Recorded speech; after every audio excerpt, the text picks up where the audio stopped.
Tá difícil comprar qualquer coisa que seja. Dizem que tem. Eu pedi muito. Sempre que eu dava primeiro ano, eu reclamava de ter que falar no microfone segurando, porque não dá, você tem que fazer performance no primeiro ano. Também agradeço muito a vocês a presença, terem vindo aqui nesse último dia letivo, né, 26 de junho. E espero que possa contribuir com alguma coisa com essa minha fala. Eu queria, na verdade, antes de começar, dizer algumas coisas. Bom, primeiro que é a primeira vez que eu ganhei coragem de falar publicamente de literatura. Então, eu sou uma leitora disciplinada e até mesmo obsessiva de literatura há anos, mas sempre me considerei uma leitora amadora, e ainda sou mesmo uma leitora amadora. Pedro acompanha um pouco aí meus interesses, né? Os romances que eu escolhi para comentar, a matéria deles são conflitos e diversidades e conflitos, exatamente porque é o nosso tema de investigação aqui no núcleo, né? Diversidades e conflitos. São temas, matéria muito dura, de muita dor, né, nos três romances. Citando Sartre no que é a literatura. O livro do Sartre é uma discussão, é uma resposta a alguns críticos literários que contestavam a noção de literatura engajada. Ele parece, em alguns momentos, datado, porque ele é dos anos 60, final dos anos 60, mas ele é muito forte, muito fértil como reflexão sobre a literatura. Então, diz lá o Sartre: a função do escritor é fazer com que ninguém possa ignorar o mundo e que ninguém possa alegar que é inocente. E como ele, o escritor, se comprometeu com o universo da linguagem, ele nunca mais pode fingir que não sabe falar. Se entramos no universo das significações, não há nada a fazer para sair dele.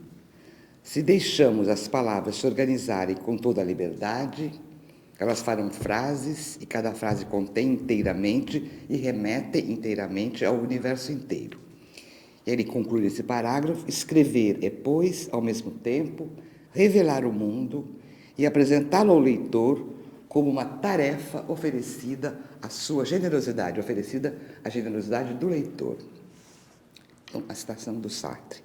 Depois, eu tomo uma citação do Amos Oz, escritor israelense, numa entrevista concedida a uma moça chamada Clemence Buluc, em março de 68, foi publicada com o título de Imaginar o Outro, onde Amos Oz escreve o seguinte: quando escrevo, dou uma chance às coisas que não teriam tido essa chance na realidade.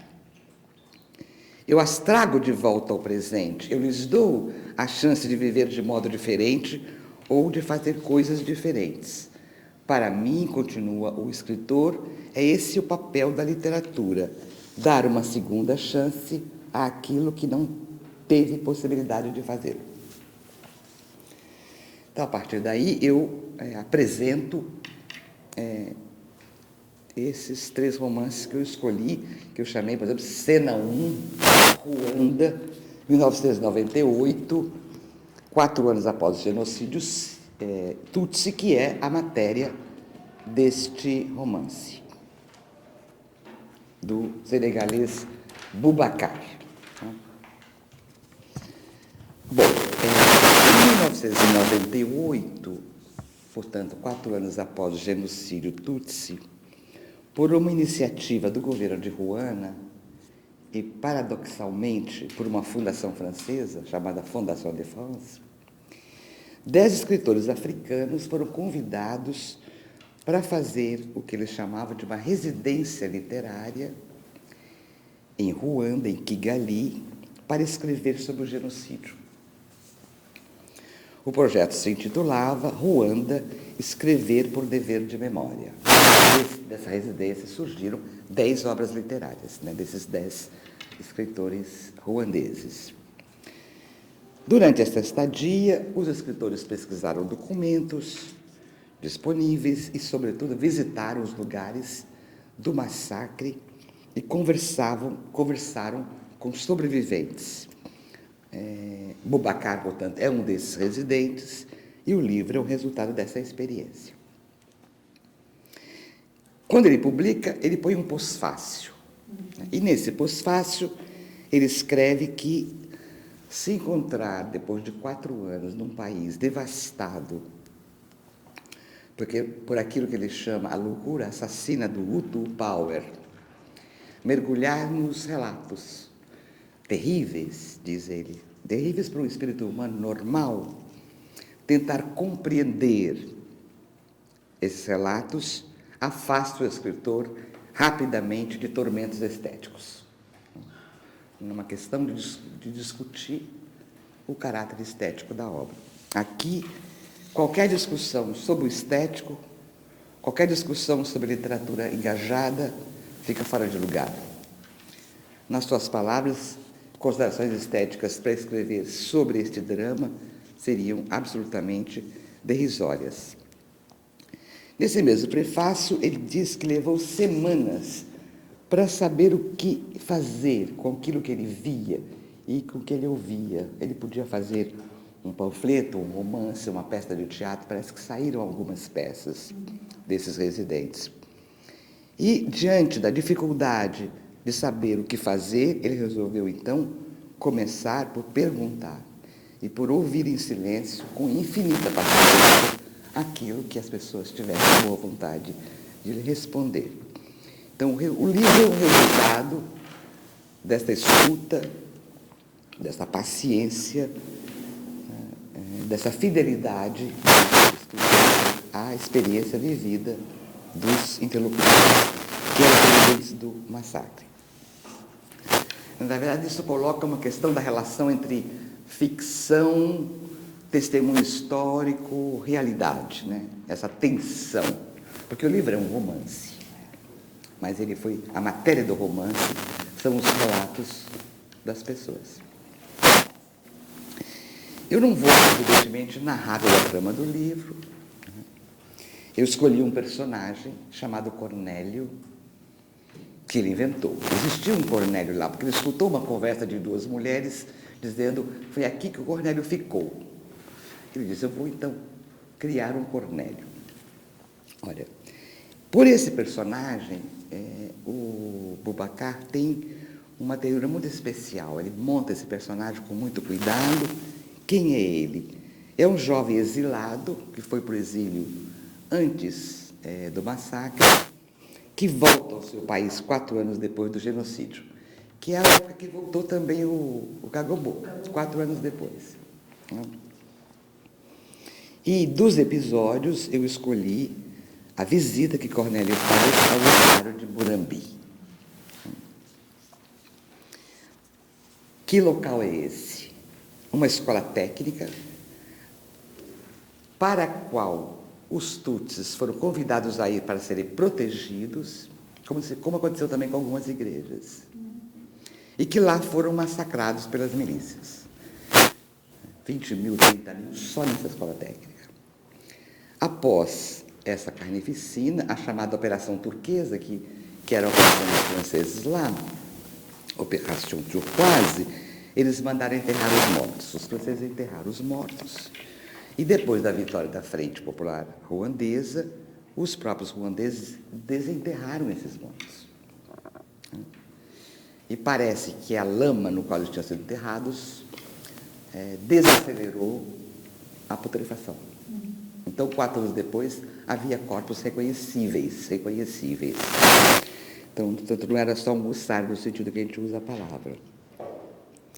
E como é que eles justificaram esse ato de desenterrar os mortos? O narrador escreve, cada ruandês deveria ter a coragem de olhar a realidade de frente. O forte cheiro dos cadáveres provava que o genocídio tinha ocorrido há apenas 4 anos antes e não no tempo dos mais velhos. Na hora em que eles pereciam sob os golpes, que, como nós sabemos, eram sobretudo de machados, os supliciados tinham gritado, ninguém os havia escutado, o eco de seus gritos deveria se prolongar o mais tempo possível. Então ele ouve lá, no silêncio do ossário, o grito dos supliciados. Foi por isso que os ruandeses os desenterraram, para que eles fossem ouvidos. 40 a 50 mil tinham sido mortos ali. Nesse lugar convergiam a vergonha e a história trágica do país, diz o Boubacar. Como eu disse, eu não vou reconstruir o relato, ele é muito forte, é preciso ler para sentir a força dos relatos. O que é emblemático nesse episódio é que Cornélio era filho de um casal misto, o pai médico Hutu, a mãe Tutsi. Ele mesmo mandou a mulher com os filhos para lá, vai se esconder lá, na escola técnica, e ele mesmo organizou o massacre, que massacrou sua mulher e seus filhos. Então, esse moço chega lá, diante do ossário, e sabe que a sua mãe e seus irmãos foram massacrados lá, e que tinham sido postos lá por seu pai, que organizou o massacre. Então, eu achei esse episódio emblemático, porque mostra que havia casais mistos, né, e que a convivência Hutu-Tutsi era uma convivência milenar, e que essa hostilidade foi criada pelo colonizador, como o professor Caboclo bem nos explicou aqui no curso dele. Num tempo muito curto, eles criaram o retrato do Tutsi e o retrato do Hutu e botaram nas carteirinhas, né? Então, isso é quanto ao primeiro. Depois eu volto ao comentário. Cena 2, desculpa que é tudo meio forte, mas se você vai falar de conflito, não tem como fugir muito nem amenizar, né? Depois eu posso fazer uma com romance mais leve. Colômbia, última década do século XX, não tem data precisa no livro. O livro se chama, portanto, Desterrados, Crônica do Desarraigo. Tem a palavra desarraigo em português também, né? Desenraizamento, né? Que foi publicado a primeira edição em 2001 e tem uma edição atual de 2014, que já está na 11ª. Esse Alfredo Molano é sociólogo, é escritor e jornalista colombiano, ele está lá ainda, ele voltou para lá. E ele conta no livro, são crônicas, são relatos que são transpostos para a linguagem literária. Que no começo dos anos 80 ele conta e percebeu que, se ele quisesse compreender as pessoas, não bastava estudá-las como sociólogo, mas precisava ouvi-las. Então, ele tomou a tarefa para si de andar pelo país todo. Ele era professor universitário também, romper com o ponto de vista acadêmico, com o ponto de vista oficial sobre a história. Então, ele viajou durante um longo tempo. E durante essas viagens, ele via, ouvia, escrevia crônicas e começou a publicar crônicas sobre o que ele via e ouvia num jornal de Bogotá, né, sobre o povo colombiano, cuja história, na sua opinião, sempre foi um deslocamento incessante, só de vez em quando interrompido. É o povo que anda todo o tempo pelo país. Ele começa, então, a receber ameaças, sobretudo das milícias colombianas, pressente o perigo, e se exila na Espanha em 1999. Então, no início dos anos 80 até final dos anos 90, ele está viajando, ouvindo e publicando crônicas. Então, ele foi para Barcelona e, no período de exílio em Barcelona, ele escreveu o livro. São relatos de deslocamento, de desenraizamento, de desarraigo, como ele chamou, de populações continuamente atacadas por inimigos diferentes. Ora são as Farc, ora é o exército, ora são os paramilitares. E os esforços incessantes de se deslocar para fugir da morte violenta de famílias inteiras. Chama-se Desterrados, Crônicas del Desarraigo. Eu vou tomar também um dos relatos, como eu fiz com o primeiro livro. Cada capítulo é um personagem falando em primeira pessoa, tá? Que conta a sua própria história. O episódio se chama Núbia la Catira.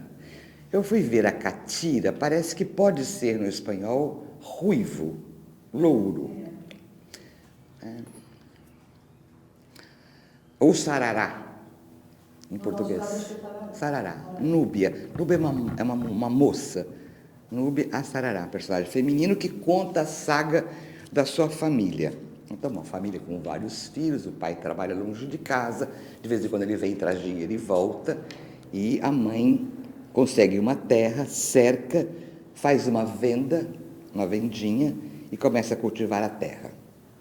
Nesse lugar para onde eles vão, os guerrilheiros vêm com frequência. Visitam o lugar, são gentis, conversam com as pessoas, até ensinam as crianças a cantar Viva la Revolución, quando eles vão visitar a família. A mãe se torna conhecida e respeitada, ela colabora com a comunidade lá no pueblo, com a escola, com o posto de saúde, e tornou-se delegada da União Patriótica do Partido das Farc.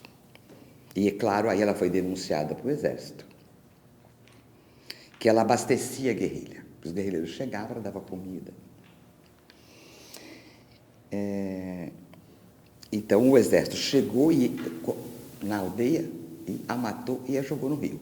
Então, tem toda uma história do corpo que vai pelo rio afora. Que tem também um pouco das histórias de Luanda, um rio, não tem, Zilda? Sim. Tem uma história de um rio também. Tem uma história do rio. E encontraram o corpo depois. Essa menina, Núbia, tinha 14 anos. Né? Os mesmos homens do exército mataram no ano seguinte o seu irmão. O pai volta, a família sai para outra cidade e começa a plantar coca noutra região. Os guerrilheiros continuam vindo, sem problemas mais graves, mas eles diziam, cuidado que as milícias estão chegando, avisavam as famílias. Quando os paramilitares chegam, acusaram a população de colaborar com a guerrilha e executa muita gente, dentre eles o próprio pai de Núbia. Nova fuga. Ela está casada, vai com o marido para uma cidade chamada Puerto Rico, desta vez mexer com o gado. E também dessa cidade, que era um porto, saía coca que vinha do interior. Então, lá houve um enfrentamento da polícia com a guerrilha, que durou vários dias, e chega também o exército, aí morre todo mundo no cruzamento de tiros. Quando o exército vai embora, entra os paramilitares, o marido dela é morto, então ela vai para Bogotá, que está cheia de fugitivos de todos os lados do campo, e ela termina dizendo que ela se sentia como uma galinha sem ninho andando para lá e para cá, depois desses deslocamentos, que duram de 10 anos, né? Esses deslocamentos, fugindo hora da guerrilha, hora da milícia, hora do próprio exército. Então, essa é a cena 2. A cena 3, Brasil, anos 70, ditadura militar, Alberto Kuczynski, K, relato de uma busca. Circunstância da composição, o Bernardo Kuczynski reconstitui, na forma de um romance, a história de Ana Rosa Kuczynski, professora da USP, do Instituto de Química, que desapareceu nas prisões da ditadura, não foi encontrado nunca mais o corpo. Foi reconhecido o desaparecimento pela anistia, mas não foi encontrado, nem dela nem do marido, juntamente com o marido, Wilson Silva, em 74. E a nossa universidade está envolvida nesse episódio lamentável, porque a congregação da Química, como a professora deixou de comparecer às aulas, demitiu-a por abandono de emprego, quando todo mundo sabia que ela tinha sido presa. Sabiam perfeitamente o que eles queriam, quem queria pôr no lugar, né? A USP se desculpou nos anos 90, mas o Bernardo diz que ninguém pediu desculpa para a família das pessoas envolvidas, né? Os que votaram. Foi uma ação iniciada pelo Flávio Aguiar e por mim, no Conselho Universitário, com a documentação que a USP tinha. E o Jacques Marcovitch aceitou. Então, o grande Marcovitch, a gente tem saudade dele. Era gente mesmo. E a Química não só não compareceu, compareceu à sessão. Não compareceu.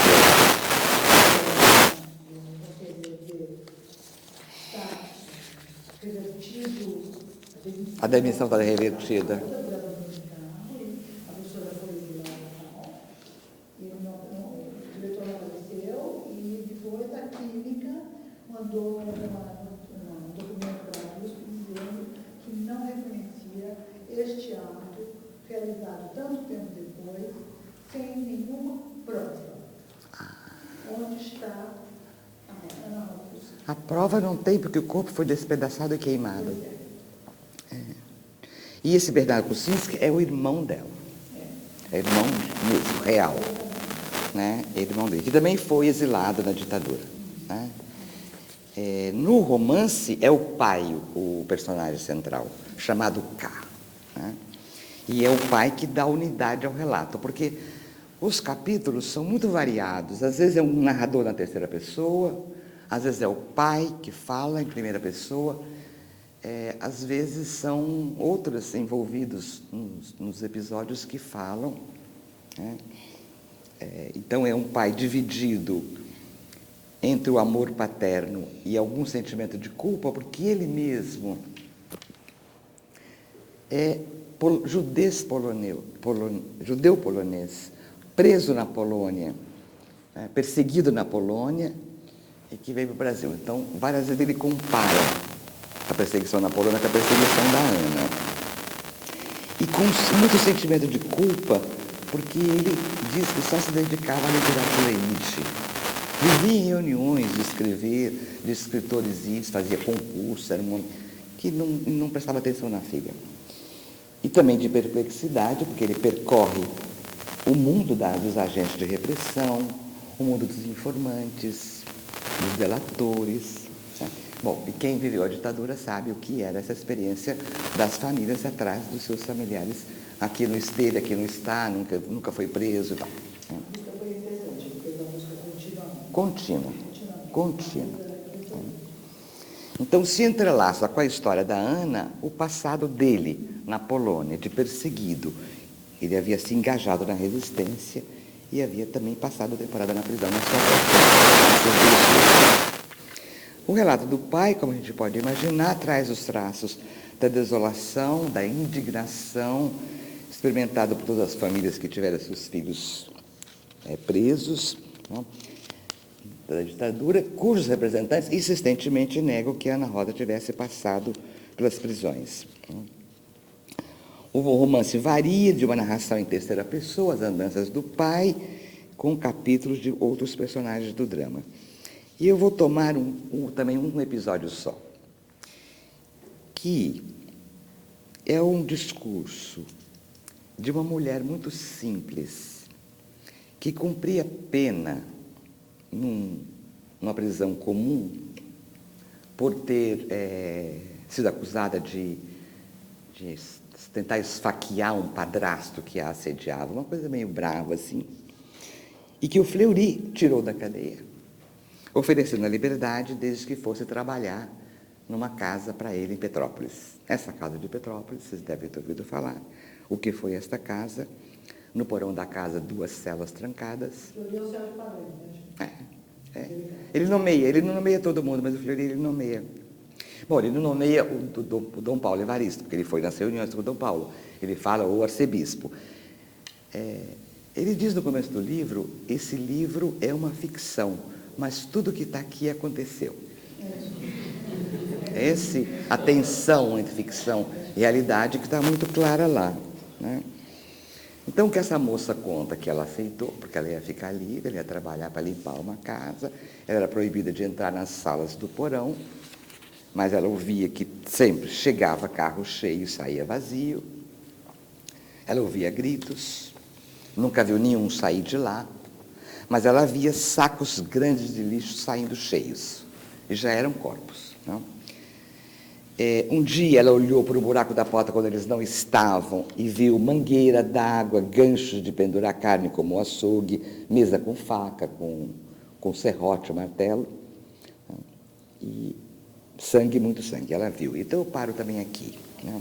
E eu tento comentar um pouco essas 3 cenas. São 3 obras de dor e de morte, né, que narram fatos que de fato aconteceram. O genocídio Tutsi em Ruanda, os deslocamentos e massacres de camponeses na Colômbia, os mostram a ditadura militar brasileira. Murambi, os campos de coca, a Casa de Petrópolis, de fato existiram. Isso nos coloca a questão da relação entre literatura e história, né, que é uma relação que vale a pena investigar. E eu vou ver agora com vocês o que os próprios autores nos dizem sobre as suas obras. O Boubacar nos facilita a tarefa porque ele fez um prefácio, onde ele fala da sua própria, um pós-fácio, aliás, né? O que ele diz? Bom, eu estava lá nessa residência, eu não queria voltar de lá com um livro de ficção. E, de certo modo, ele diz, eu mantive a promessa. O livro dá mais importância aos fatos contados pelos locutores ruandeses do que, ele diz, ao malabarismo da chamada escrita experimental. Porque ele disse que ele estava treinando. A produção dele era da chamada escrita experimental. E não é isso que eu quero fazer aqui, eu quero dar importância ao que eles contaram. Ele quis compartilhar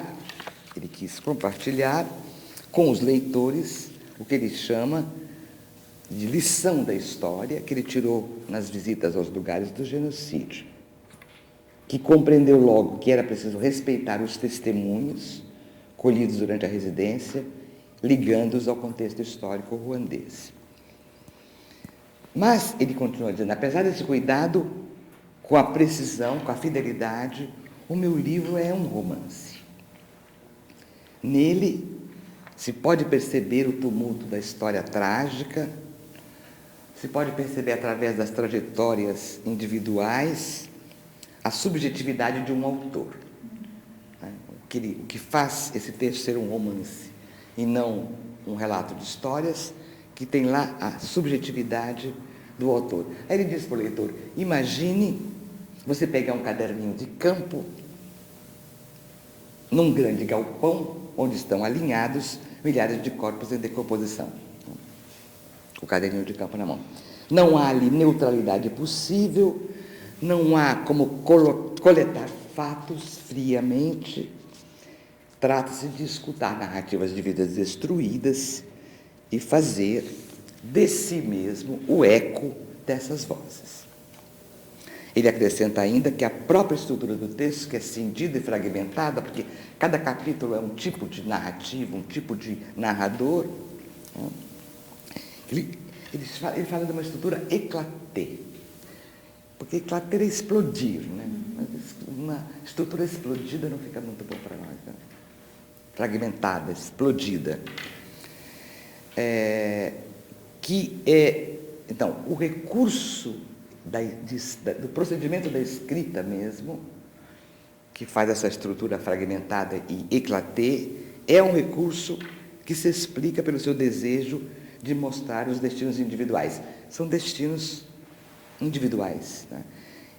E, portanto, há uma cumplicidade entre o procedimento da escritura e o que ele quer fazer com isso, né?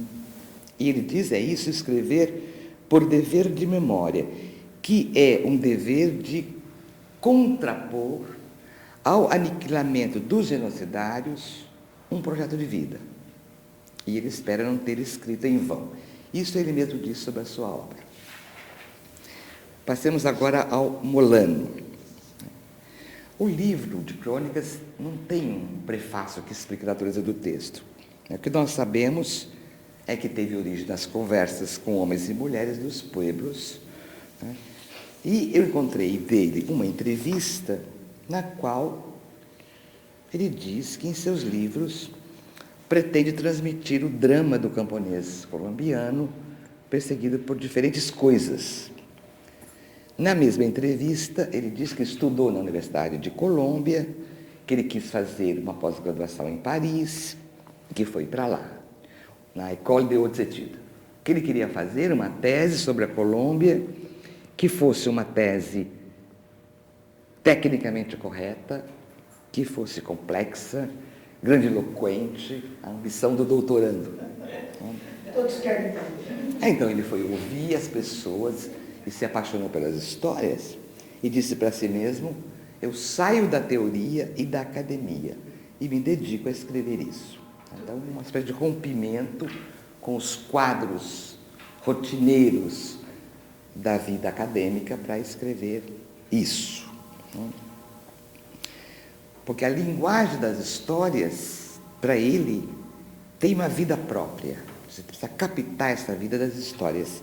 E aí ele diz, é uma linguagem que se aproxima da literatura. Então aqui também a relação entre literatura e história de vida, que é uma coisa que é uma prática aqui de vários dos pós-graduandos. Aliás, ele usa um verbo que eu traduzi por adivinhar, avizinhar, que é o verbo lindar, em espanhol, que tem em português. A gente nunca usa esse verbo, né? Que se chama estar próximo, estar vizinho, ter fronteiras, né? Com a literatura. E a gente chega assim ao terceiro livro, do Bernardo Kucinski, e aqui vem em nossa ajuda um pós-fácil não do próprio autor, mas do Renato Lessa, que é professor não é filosofia política, é ciência política. Ele é nosso parceiro aqui. A gente erra porque nasceu. Bom, ele diz assim, que seria uma simplificação supor que o livro seja apenas um registro ou uma denúncia de um episódio típico da ditadura militar no Brasil. Ele não tem dúvida que é uma obra literária. Eu vou citar o Lessa, ele diz assim, apesar da força arrebatadora da matéria que lhe deu origem, o leitor em momento algum terá a ilusão de que não se trata de literatura. Há uma tensão entre testemunho e denúncia, tensão que fica bem posta e esclarecida, já na advertência feita por Kucinski na abertura do livro, que é o que eu já citei para vocês, tudo nesse livro é invenção, mas quase tudo aconteceu. Assim, nas palavras de Renato Lessa, se desfaz a oposição entre realidade e ficção e se admite a complementariedade da matéria do livro e a ficção. A própria força do fato exige o trabalho da imaginação nos experimentos textuais. E voltemos agora ao Sartre, por onde nós tínhamos começado. Bom, então é uma discussão sobre literatura engajada e, por oposição à literatura engajada, uma literatura que Sartre chama alienada ou abstrata. Né? Ou abstrata. Uma literatura de uma época é alienada quando se submete aos poderes temporais, quando se submete a uma ideologia. Ela é abstrata quando não adquiriu uma visão plena da existência, quando estabelece o princípio da autonomia formal da obra. O escritor que considera apenas a autonomia formal da obra, ele considera a matéria ou o tema como indiferente. Ela pode ser uma grande obra literária, formalmente grande obra, e aí o tema não importa. Eu havia citado no início a frase de Sartre, no qual ele afirma que escrever é revelar ao leitor um mundo como tarefa para a sua generosidade. O escritor precisa contar com uma espécie de cumplicidade do leitor e com a generosidade do leitor. O que significa isso? O fato é que o Sartre faz uma analogia entre o mundo mesmo, real, e o mundo romanesco. O romance é um mundo. É um mundo. O mundo real, segundo Sartre, só se revela na ação. Só se pode senti-lo superando-o para transformá-lo. E faltaria densidade ao universo, ao mundo do romancista, se esse universo não fosse revelado num movimento que procura transcendê-lo, ultrapassá-lo. Para que o mundo romanesco tenha densidade, é preciso que a revelação desse mundo, ou a criação do mundo, que o escritor cria um mundo, pela qual o leitor o descobre, seja também o engajamento imaginário na ação. Não se pode crer que o real se revela simplesmente à contemplação. Não se pode crer que se pode descrever o real de modo imparcial. Se o escritor cria, pela obra literária, um mundo de injustiças, ele faz isso num movimento que deve aspirar, pelo menos, a ultrapassá-las na direção da sua abolição. O leitor, por sua vez, que lê a obra, para o leitor, que lê a obra, que é o advento neste mundo das injustiças do mundo real, torna aquele que lê responsável por esse mundo revelado. A arte do autor consiste, para o Sartre, precisamente, em me obrigar, leitor, a criar também aquilo que ele me revela. Logo, a arte do autor consiste em me obrigar a me comprometer. Escritor e leitor, portanto, recebem uma espécie de responsabilidade pelo mundo. O termo é da Hannah Arendt, que é posterior na obra que ela vai escrever sobre a responsabilidade do mundo. Então, este mundo é apresentado ao leitor, o mundo romanesco, não como uma massa esmagadora que pesa sobre nós, mas que nos é oferecido do ponto de vista da sua superação. Então, cito uma frase do Sartre: é preciso que a obra, por mais desesperada que seja a humanidade pintada no livro, tenha um ar de generosidade. A obra é uma exigência e um dom. Se ela me apresenta este mundo com suas injustiças, não é para que eu as contemple com frieza, mas para que eu as anime com a minha indignação e que as considere como algo a ser abolido. A obra de arte, assim, é para Sartre um ato de confiança na liberdade humana. Ela é a apresentação imaginária de um mundo, enquanto mundo que exige a liberdade humana, e por mais sombrias que sejam as cores com as quais o escritor pinta o mundo, ele é pintado para que homens livres experimentem diante do livro a sua própria liberdade. Ele diz no final que a literatura nos lança numa batalha, que escrever é um modo de desejar a liberdade. E se nós começamos, nós já estamos engajados. Então, ele nega a possibilidade de uma literatura que não tenha um compromisso. Tá? Bom, considerações finais. Bom, essas minhas décadas de leitura obsessiva de romances, de início sempre foi para mim uma espécie de meio de autoconhecimento. Agora estou falando livremente, creio mesmo que quando você lê um grande romance, que você viu um grande quadro, que você ouviu um poema, você se conhece um pouco melhor. Então, ela é autoconhecimento, a literatura. Mas ela é também conhecimento do mundo. E aí eu conto um pouco a minha relação com esses 3 livros. O que eu sabia de Ruanda? Eu não sabia nada. A Eliane mostrou no trabalho que ela fez para o curso de pós-graduação, que ela estudou a imprensa brasileira, a Folha, durante o massacre de Ruanda, para nos mostrar que eles não disseram nada.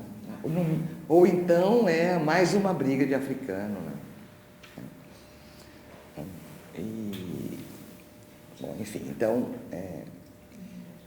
o Boubacar me despertou. E coincidiu com a vinda do Kagobo, então, e eu fiquei com vergonha de não saber nada, eu me envergonhei, de fato, de saber tão pouco. E o mesmo aconteceu com o livro da Colômbia. Eu nunca fui à Colômbia, não falo a língua. O que eu sabia da Colômbia é o que os meus colegas sabem, mas não muito mais. E, de fato, o livro do Molano diz, bom, é isso. Eu fui perguntar para a Zilda.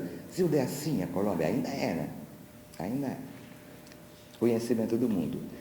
E eu também não sabia da história da Ana Kosinski. Eu não era uma professora alienada, muito alienada, pelo menos, nessa época. Mas não sabia da história da Ana. Não sabia. Não fiquei sabendo. É conhecimento do mundo, né? Conhecimento do mundo. Eu acho que a leitura desses romances claramente engajados, né, nos permite refletir sobre a relação entre o real e a ficção, entre a ficção romanesca e a história, a tensão entre testemunho e história, entre literatura e comprometimento. Eu acho que essa reflexão sobre o romance nos lança numa porção de questões sobre as quais eu não vou me debruçar e que algumas eu não tenho muita certeza, na verdade. O que eu queria mesmo, como leitora amadora, que eu já confessei que sou desde o começo, era compartilhar uma experiência de leitura com vocês, convidar para ler. Né? E é isso. E agora já pode começar.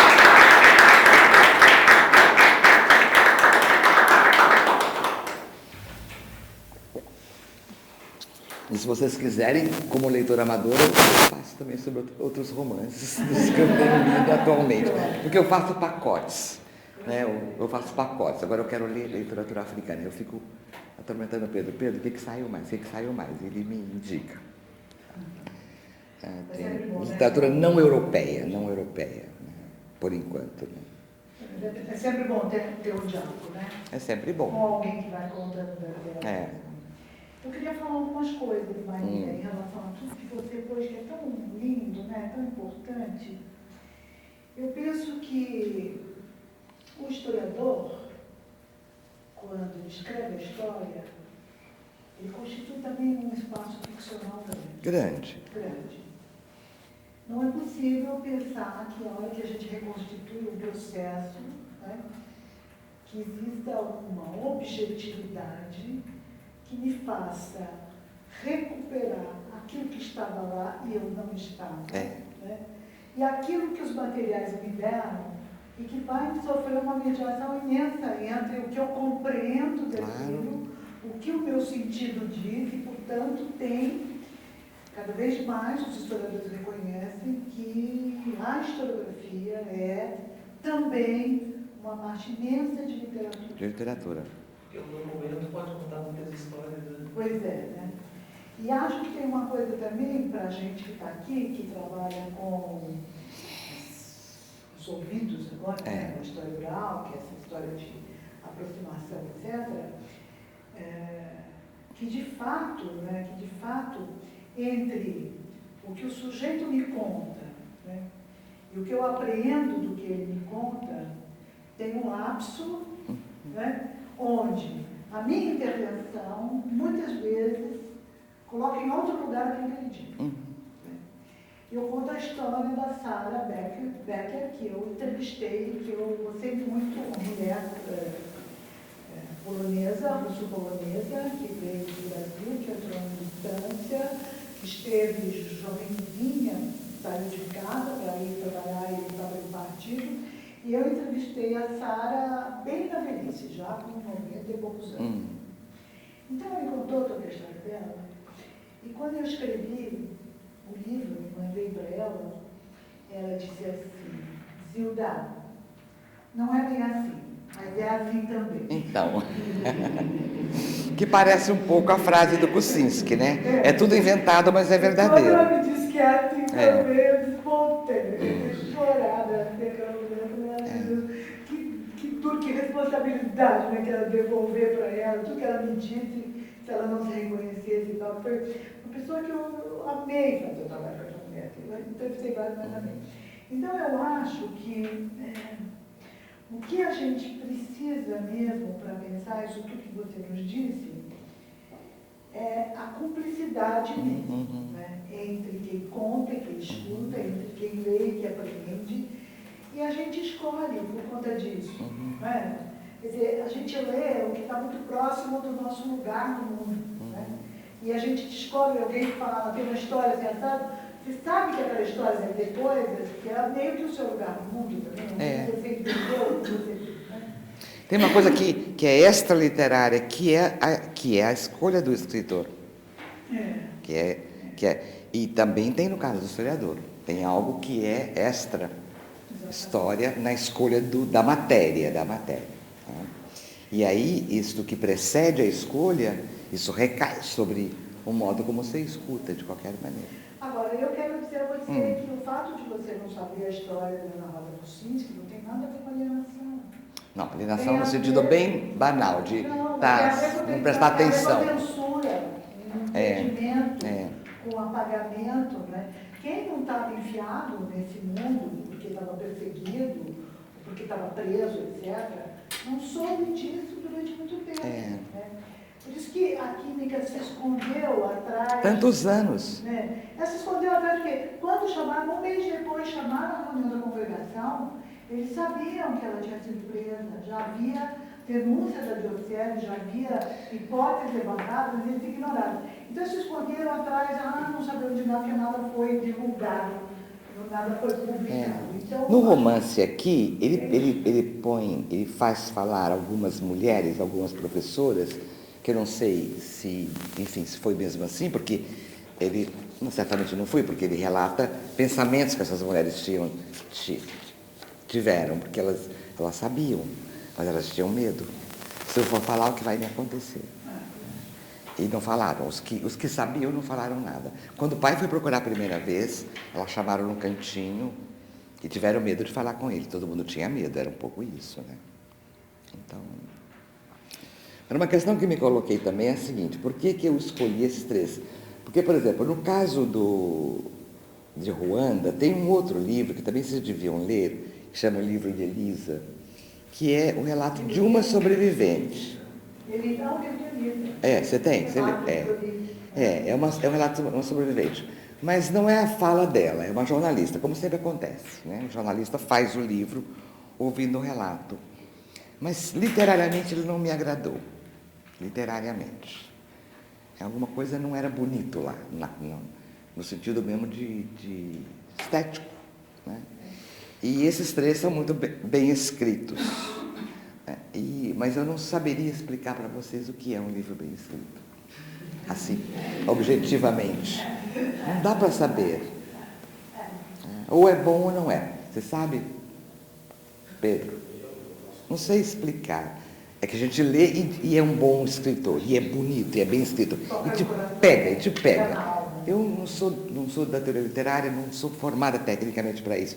O que eu sei é que algumas escolhas na escritura, no modo de escrever, estão pegadas ao tema. O procedimento tem a ver com o tema, mas eu não saberia explicar. Porque lá é uma narrativa simples de uma moça simples contando o que ela passou numa linguagem jornalística. Então, não te pega tanto. Agora, tem um escritor que sabe juntar a matéria e o procedimento literário da escritura, e aí você vê que pega. Isso eu não saberia explicar. Né? Sobre isso que ele está dizendo, uma entrevista aqui na Bausch, coreógrafa, perguntaram para ela por que os movimentos das coreografias eram feios, não eram movimentos bonitos de dançar. E ela disse que para ela um movimento, não existe um movimento bonito ou um movimento feio. Existe um movimento que expressa, que tem sentido, e um movimento que não tem sentido. Tá. Eu acho que é um pouco isso da literatura, né? Muito bem. Mas não é feio o movimento dela, né? No conjunto, no conjunto é uma maravilha aquilo lá. Então o que é feio e o que é bonito? Né? Você pode dizer que um relato de uma perambulação no meio de cadáveres é um relato bonito? Você pode dizer sim, que o relato é bonito. Oi, vai. Bom, vai você. São duas colocações que eu queria te ouvir. O primeiro é sobre essa situação que você disse, fala fala sobre o procedimento da escritura e o projeto do relato. Pela descrição dos 3 livros, pode ser uma coincidência, mas eu acho que não, é isso que eu queria te ouvir, são todos, aparentemente são romances polifônicos. São no todos. No sentido mais forte, porque não São. é só que os personagens têm vez, mas tem uma multiplicidade de narradores. E, portanto, do ponto de vista, talvez a exceção do... Os 3 são polifônicos. E 2 em primeira pessoa, inclusive, né? Em primeira pessoa. O Kosinski tem os relatos de umas pessoas... Bom, tem uma conversa de um dos soldados com o outro que prenderam a moça. Tem o diálogo deles. Tem uma carta que a Ana teria escrito para uma amiga. Tem várias coisas, né, do Kosinski. No Molano são todos relatos em primeira pessoa. Né? Então, a impressão que eu tenho é que quando a gente pensa na relação entre história e ficção, esse tipo de forma tem muito a ensinar não só em relação à história, mas às ciências humanas em geral. Porque a gente tem um desafio enorme de não ser o único narrador dos nossos trabalhos. Nos nossos trabalhos, nós sempre somos o único narrador. Então, nós somos, mas... a gente não quer. Tenta se esconder. Então, mas o desafio, eu acho que é como é que essas vozes efetivamente entram de modo a que o leitor compreenda que há um diálogo entre eu, pesquisador, e eu acho que esses romances, enfim, essa forma do romance nos ajuda a pensar um pouco sobre isso. Porque quando a gente pensa na forma do texto da dissertação, da tese, do texto acadêmico, ele tem que ser monofônico, né? Se você não tomar cuidado, você no máximo dá a palavrinha ali pro teu autor, você bota ela no talho, você para a linha e você continua a dizer a verdade do negócio.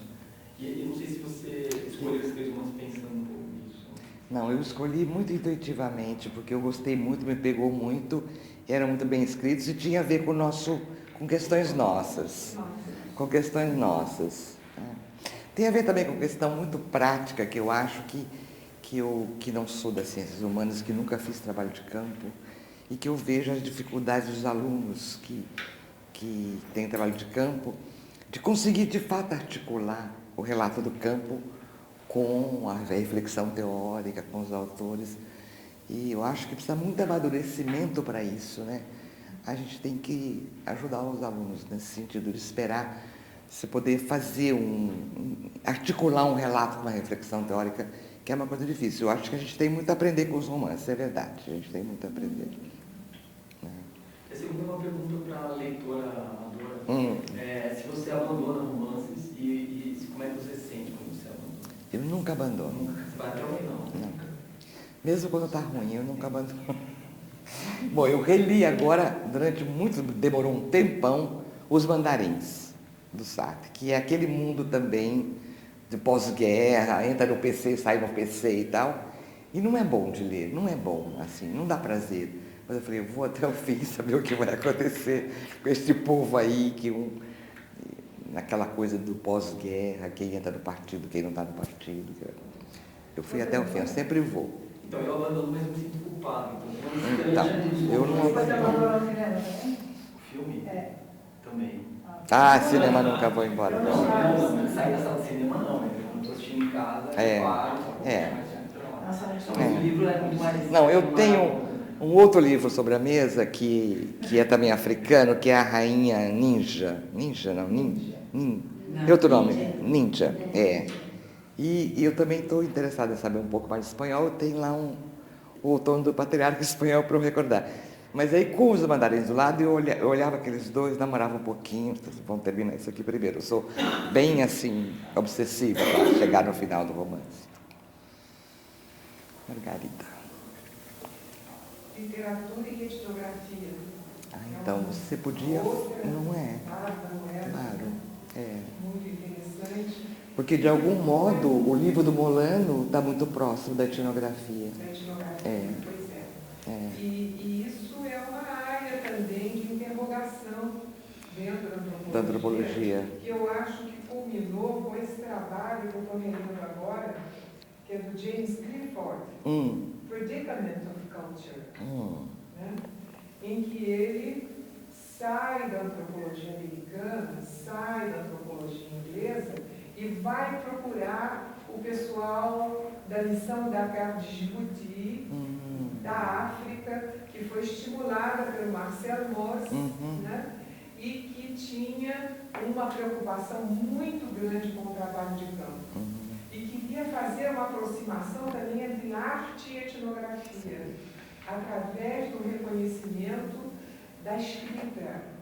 E aí começa um capítulo em que ele entra justamente numa citação do Sartre, que eu vou repetir para você, não na língua original, né, porque Clifford é norte-americano, e que diz assim: In fact, the sociologist and his object form a couple where each one is to be interpreted through the other, and where the relationship com grego, must itself be deciphered as a historical moment.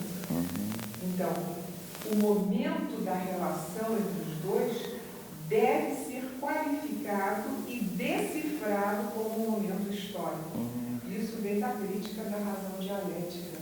Então, eu achei que tinha... que tem relação, certamente. Uma relação com o trabalho do próprio Criollo, porque isso aqui é um estudo sobre Marcel Criollo, que é muito pouco conhecido no Brasil.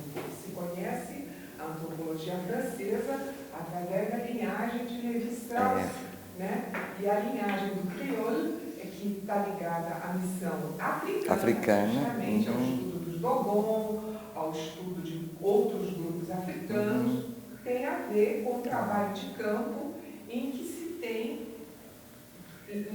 Criollo problematiza essa questão da relação. Justamente. Então, tem uma frase do Criollo, que eu também vou pedir licença a vocês para dizer em inglês, para não ficar fazendo uma tradução capenga. Depois você traduz para a gente. Criollo assume that the opposing interests of ethnographer and native could never be entirely harmonized.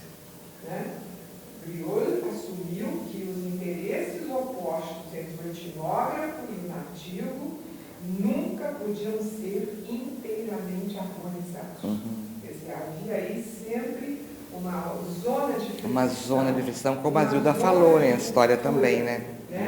Em que as relações, às vezes, eram romantizadas. As relações, às vezes, não eram conhecidas. As relações, às vezes, eram... privava-se o pesquisador de conhecimento de áreas que não podiam ser conhecidas. E outras eram contadas de uma forma que fossem digeridas por ele com mais facilidade, através de sistemas segundos, terceiros e quartos de explicação. Né? Os próprios entrevistados também montavam o seu discurso para o etnógrafo. Sim. É criação tudo, né? Para o etnógrafo. Então, esse trabalho, que tem um nome, enfim, interessante, né? Poder e diálogo na etnografia, que é um estudo sobre a iniciação do Marcel Criollo no trabalho de campo. Né? Nos dá uma linha da questão relacional através desta citação do Sartre, que é o começo do capítulo. O trabalho é muito bom, está aqui à disposição, e eu acho que... Então, aparecem questões análogas às questões desse tipo de literatura, né? De literatura... que eu não chamo de literatura de testemunho, ela é também, mas ela é um romance, né? A partir de relatos de testemunhas, e que se coloca também para a etnografia. A etnografia, cuja origem é do meio dos antropólogos, está sendo buscada como prática de conhecimento por muitas outras áreas, né? Quer dizer, há teses de sociologia que falam que é uma etnografia, há teses, mesmo teses nossas do Diversos aqui, que também é uma etnografia, né? Então tem um campo aí interdisciplinar da etnografia. Chegar um momento que as pessoas estão dizendo, você precisa fazer uma etnografia. Porque você está num programa interdisciplinar. Aí eu acho que é uma equipe. Não, você precisa, não pode. Acho que é uma equipe. Porque o objeto é que vai dar também o seu... vai se dar por essa aproximação entre áreas do conhecimento e não por cada um ter que forçado a fazer a estrutura do conhecimento alheio, que realmente é indevido. Essa porque coisa... a gente não tem mesmo um manejo teórico, técnico para fazer. Não, e depois é o objeto que aponta o sentido dos métodos, né? Mas nessa relação, como chama poder aí? Poder e diálogo. na relação entre o etnógrafo... A iniciação do trabalho de campo de Marcelo Benhoni. Porque, de fato, há um poder do entrevistado, né? E há até uma certa superioridade. No livro do Boubacar, quando o Cornélio chega, dá um pânico nele, quando ele chega na porta do galpão, ele queria ir embora, e tem um cara que segura, e fala, não, fica aqui, se acalma. Bom, o povo está lá há 4 horas, tem uma mulher que cuida diariamente daquilo lá, e ele está quase desmaiando de medo, e ela o socorre, né? Então tem uma sabedoria lá de lidar com o massacre, que ele que não estava presente, e está diretamente afetado, porque foram os pais, o pai dele que matou todo mundo. Do que te pega. Exatamente. Essa é a história do que te pega. E ele tem remorso, porque eu não estava aqui, ele tem todas as paixões possíveis de sofrimento.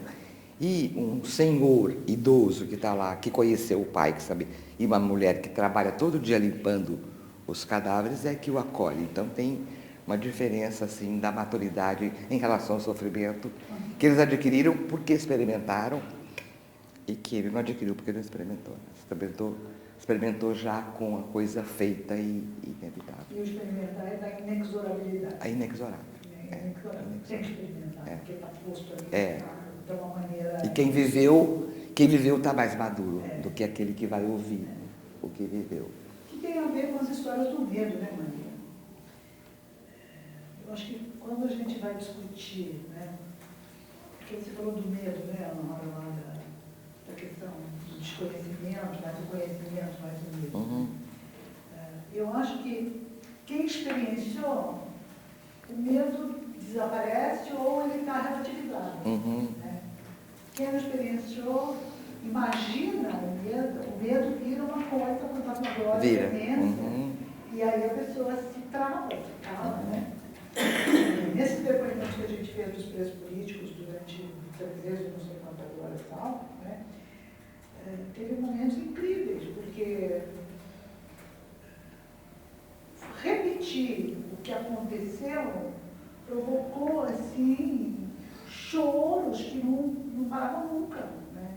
Das próprias pessoas. Das pessoas que contavam a história, de não parar nunca. Teve desencantamentos, teve uma ação miserável da Janaína, questionando o depoimento das pessoas, querendo que eles falassem outra coisa. A Janaína. Ali foi um caos.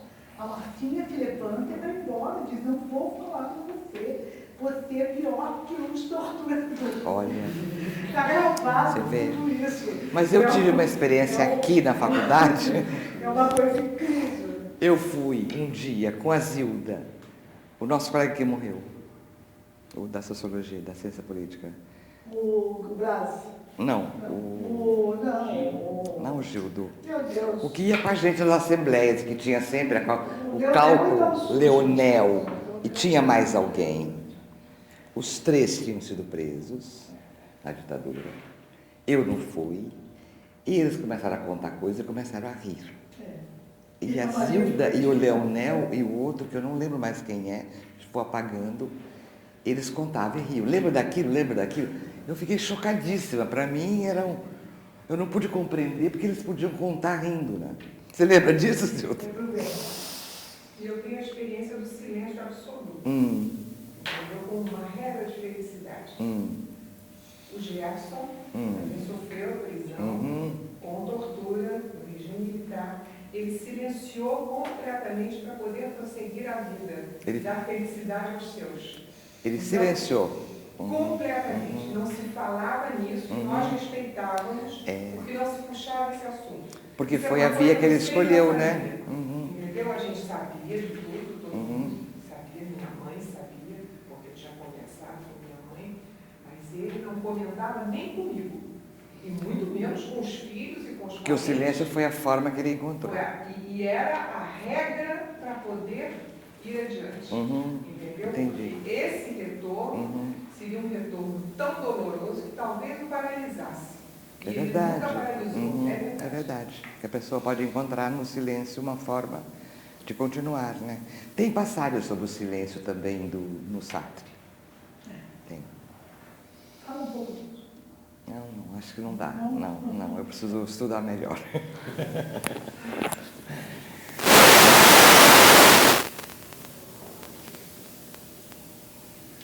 Eu tenho isso aqui. Tá? É que você vai para lá, né? Então, Para Congo. Estive na Palestina agora em abril. E estou enfrentando dificuldade para contar a história. Tá. Assim. Fiquei muito tocada com o que vi. Fiquei muito tocada com o depoimento, ao mesmo tempo seguindo a... Você entrevistou também? Que eu entrevistei, entrevistei algumas pessoas. Um rapaz de 21 anos que deu um tiro na coluna, que estava brincando no quintal de casa e viu alvo de soldados, né, planejado, na cadeira de rodas, né, agora que está superando. Entrevistei pessoas que tiveram as casas, né, que tiveram casas demolidas, pessoas, um senhor que tem uma casa porque construiu um puxadinho na casa sem autorização dentro de Jerusalém, que perdeu a parte da frente da casa. Perdeu a casa toda puxadinho. Que hoje é ocupada por um jovem judeu de Nova York, ortodoxo, e a casa dele foi toda a família no quintal, no fundinho. E são histórias que eu não consigo mostrar, que aí vocês têm um formato que é do jornalismo, né? Essa história de trazer de contar a história dentro de um formato que amarra a gente de que... O formato do jornalista. O jornalista, casa da agência, não era TV, um formato de texto, mas que assim, olha, a gente tem um fake news, você tem que olhar o outro lado, cadê a voz de Israel? E aí você assim, desculpa. Eu não ouvi esta voz. O que eu vi não foi, né? Assim, essa aqui é uma história, uma estrada, um país que tem estradas segregadas, que as pessoas andam na estrada, são presas porque andaram. Tem carteirinhas diferentes, você tem um papelzinho azul, os passaportes. Que dá acesso a todos os lugares, o papelzinho amarelo que não está certo. A história do papelzinho azul e do papelzinho amarelo eu consigo escrever em qualquer outro canto, menos dentro da reportagem, assim, né? Papeizinhos azuis, papeizinhos separados de pessoas. Tem uma estrutura de poder que manda e que não deixa. Cadê a voz de Israel? A voz de Israel está em todo lugar. Todo lugar, né? A voz dos outros está em algum lugar, né? Não, eu mandei um monte de perguntas para Israel, não podia responder, né? Mas eu estava sendo muito parcial em relação ao que está... E eles são imparciais. Bom, mas você como jornalista, e agora estudando aqui, com essas coisas, todas as reflexões que a gente faz sobre o trabalho aqui multidisciplinar, você vai ter dificuldade mesmo. Quer dizer, é bom você fazer, você faça o que você acha que deve fazer, depois você entrega outra coisa para os seus... Tem uma responsabilidade com essas pessoas que você conversa, né? Você vai lá, você... Porque isso então, é essa coisa do leitor que é chamado a ser generoso, você trabalha com eles depois, por sua conta, com esses relatos, né? E agora você vai para o Congo, você vai ver Tutsi e Hutu outra vez, porque a tensão está crescendo no Congo entre as duas etnias. E são os belgas, né? São os colonizadores belgas, como em Ruanda. Mas eu compreendo a sua dificuldade. E eu trabalho de ponte, né? Assim, a história de contar, seja na academia, seja na literatura, um trabalho de ponte entre o que viu, o que aprendeu, o que ouviu, e a pessoa que vai ler, né? A pessoa que vai ler, que vai ouvir, que vai ser um trabalho de ponte, então é uma responsabilidade que... É grande. É grande. Mas você sabe que às vezes você não consegue, só punto, né? Às vezes você pode terminar muito. Pois é, mas eu acho também que nada é impune, né? Nada é impune. Então, você tem também a decisão do sujeito, né? Se ele vai fazer esse tipo de coisa, e com que objetivo ele vai fazer esse tipo de coisa, e para quem ele vai fazer esse tipo de coisa.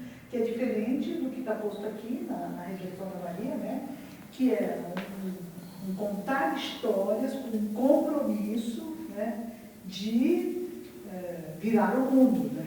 Essa é a palavra, né, de virar o mundo. Então, no compromisso de virar o mundo, não há possibilidade de tergiversar, porque senão não está virando o mundo. Né? E como nós vivemos num espaço que é a produção do conhecimento crítico, é quase que um imperativo categórico que nós tenhamos que trabalhar para virar o mundo. Né? Daí essa história de que nós somos o time mais da esquerda e tal, não sei nem se isso existe mais, de qualquer maneira, né?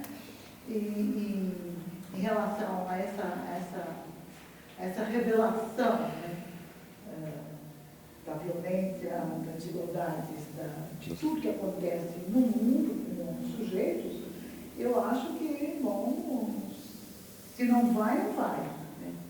Porque não tem o menor sentido trazer uma história dessa a meio fio sem a responsabilidade daquilo que o Fernando está chamando de, bom, eu tenho a tarefa de fazer a ponte.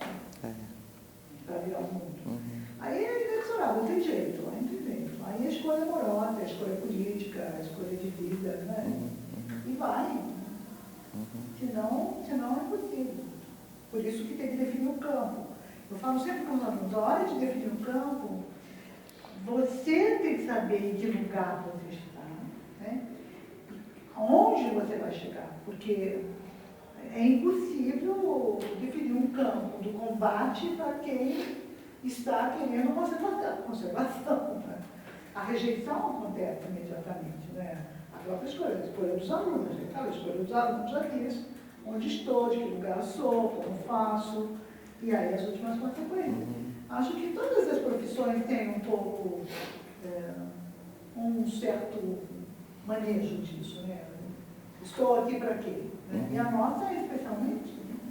Lembra que nós vimos um filme, que era daquela jornalista, aquela fotógrafa de guerra? Lembra qual era o nome do filme? Que ela cobria, você assistiu?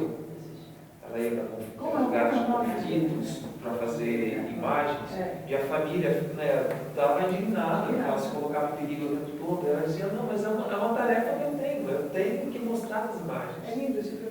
É boa noite, alguma coisa. Boa noite, boa sorte.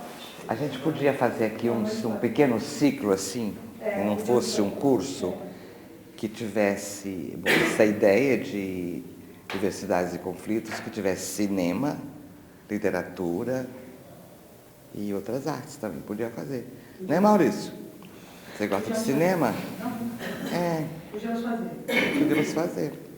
Seminários integrados de reflexão sobre. Uma coisa assim. Você leu Alá e as Crianças Soldados? Que é do mesmo autor que você do Kurumá. Eu li. Se chama... Alá não é obrigado em francês. Alá n'est pas obligé. São as crianças soldado. Eu li. E o Kurumá tem muitas outras coisas sobre as crianças soldado. Eu tinha também pensado em pôr o Pepe Tela naquele romance que ele mostra os estudantes angolanos em Lisboa. No momento que vai começar a Guerra da Libertação, e ali tem um rolo de diversidade ali muito grande, porque uma das moças que é angolana como ele, como os outros, ela é branca. Então, eles não contam tudo para ela, porque ela é branca. Ela está no grupo, que está organizando a resistência de Lisboa para ir. Ela é parceira, né? Ela é parceira. Ela é uma parceira fiel, mas ela é branca, eles não contam nada. Os segredos da luta não contam para ela, dos planos não contam. É incrível. E eu penso que outra coisa que é interessante também, para puxar o Aguarusa, que eu nem gosto dele, mas eu acho que... Mas tem coisa muito boa. Eu acho que as mulheres do meu pai É muito bonito. Uma reflexão com a memória que é magnífica. É muito bonito. É muito bonito. Ajuda muito a gente que trabalha com a história a pensar temporalidades, diferenças de temporalidades. Ela vai procurando, né, as mulheres do pai. É muito bonito isso aí. Eu amo a literatura. Acho que é uma coisa assim, inacreditável. Como a gente fica melhor. Fica, eu acho. Eu acho que a gente fica melhor quando lê uma quando vê uma boa obra de arte, quando lê um grande texto, a gente fica melhor, eu acho. Pelo menos mais atento. Não. Ela está procurando coisa do Pibit. É para você, Maurício? Então corre, ela está aí na porta. Bom, gente, é isso. Muito obrigada. Espero que tenha ajudado um pouco a conversa.